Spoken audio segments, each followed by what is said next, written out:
Coming up on Mountain News this morning, a major power company gives some serious funding to its Eastern Kentucky partners, and broadband continues to expand into areas in our region, giving homes and businesses better access to quality internet. Dedicated to Eastern and Southern Kentucky, this is WYMT Mountain News this morning.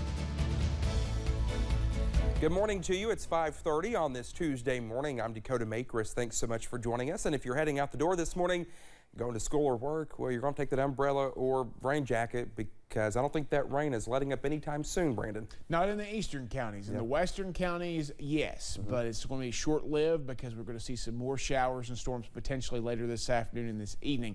Let's take a look and see what's going on this morning, though. We're going to continue to see those for a little while longer. It's more scattered, I guess is the best way to put it, out to the west, but still heavy rain moving through the eastern counties. Be careful out there. Watch those roads, and if there's any water over those roads, which there shouldn't be at this point, but you never know. Just be careful and turn around, don't drown.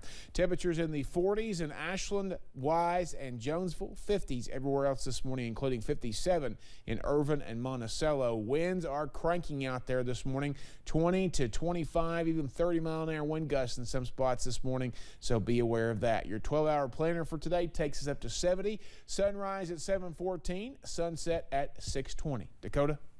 All right, Brendan, thank you so much. Well, back in November, we told you about the firing of former Georgetown President William Jones. He was fired due to claims that he sexually harassed a woman employee on a work trip.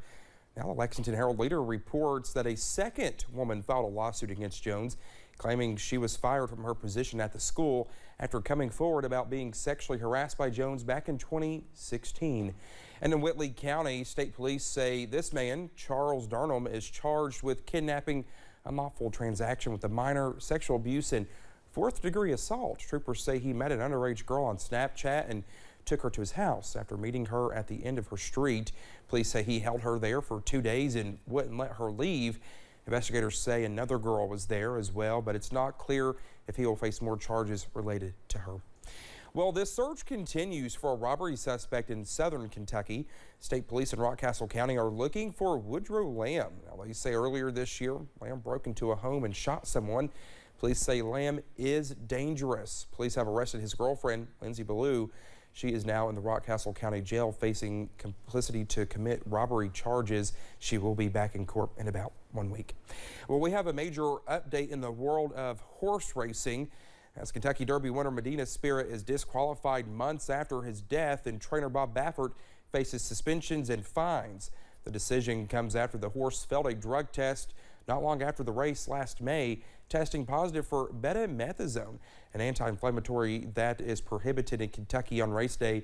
Baffert says Medina Spirit was given the drug as an ointment for a skin rash on the recommendation of his veterinarian, which his attorney says does not fall under the same ruling.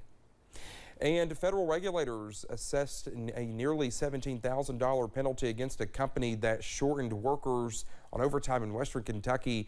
The U.S. Department of Labor also recovered more than $10,000 in back wages and damages for 23 workers. The department said both Dolma Corporation and Parth Corporation were not paying their employees time and a half when they worked more than 40 hours for the week. The Kentucky Power Economic Growth Grant Program was founded in 2016. Successful applicants from last year are now seeing a chunk of the $700,000 the program awards annually. Our Zach Hawk has more on how that funding will keep money in your wallet and in your community. Kentucky Power officials say a strong community starts with jobs. If you think about bringing in 100 new jobs, well, that's 100 new families, paying taxes in our counties, and that helps the schools, that helps the counties, it helps the cities, and it's just an all-around better place for everyone. In addition to growing the tax base, more businesses means stable rates for residential customers, but attracting jobs comes with costs. So these grants don't just help existing businesses grow, they help new businesses with any problems they may have getting open. Whatever that hindrance is to keep that company from coming, KPEG can sort of fill in that gap. One grant recipient is the Hazard Perry County Economic Development Alliance. It goes to funding for salary, for travel, recruitment, and the retention of overall economic development projects here in Hazard and Perry County. Covering the operating costs means this team can help fulfill the mission Kentucky Power wants to accomplish, growing a diverse economy in its 20 service counties. The benefit for Perry Countyans would be any diversity from with our economy that we can gain as a result of that. So, things in manufacturing, the technology sector. Kentucky Advanced Manufacturing Institute, Cedar Inc., and the Kentucky Association for Economic Development also received funding with this round of grants. In Hazard, Zach Hawk, WYMT Mountain News. Well, the program is funded through a $1 surcharge each month from non-residential customers. Company stockholders did match those contributions. A ribbon-cutting ceremony was held yesterday at the Knox County Courthouse. It was hosted by state and local leaders with Kinetic by Windstream. A 49-mile fiber broadband expansion is completed, giving around 5,000 local homes and businesses better internet service. Judge Executive Mike Mitchell says this is only the beginning. We want to see everyone with this service to have the capability, but you have to start and build out. You can't go to the outside and build in, so I think we're on the right track here. Well, Mitchell says he is grateful for everyone's involvement that made the expansion possible. This weekend, the Somerset Police Department is helping with a food drive. The department is partnering with Speedway for the second annual Pack a Cruiser Drive. Now, it's happening this Saturday from 11 a.m. to 1 p.m. and donations will be taken at Speedway North in Somerset. All the donations are going to God's Food Pantry. You can also donate this week at the lobby of the Somerset Energy Center. A local farm has joined a national network that connects farmers with their communities. Our Keaton Hall has more on the Old Home Place Farm in Clay County and its farm-to-table delivery service. Netflix, Amazon, and Hulu are all staples of the modern subscription service plan. But would you consider subscribing to a local fruit and vegetable plan? This is what the Community-Supported Agriculture Program, or CSA for short, is offering. So one of the great things about CSA is that throughout the entire season, your basket's really going to be different, and you're really eating in time with the season of what's ready to harvest. Maggie Bowling is the owner of Old Home Place Farm, and she's a part of the CSA's national network of local farms, aiming to connect communities with local farmers through a weekly subscription service. We've been raising vegetables at Old Home Place Farm since 2014, but we switched to selling through a community-supported agriculture CSA model in 2019. There are 5 weekly pickup locations for Old Home Farm, each in a different county near the farm.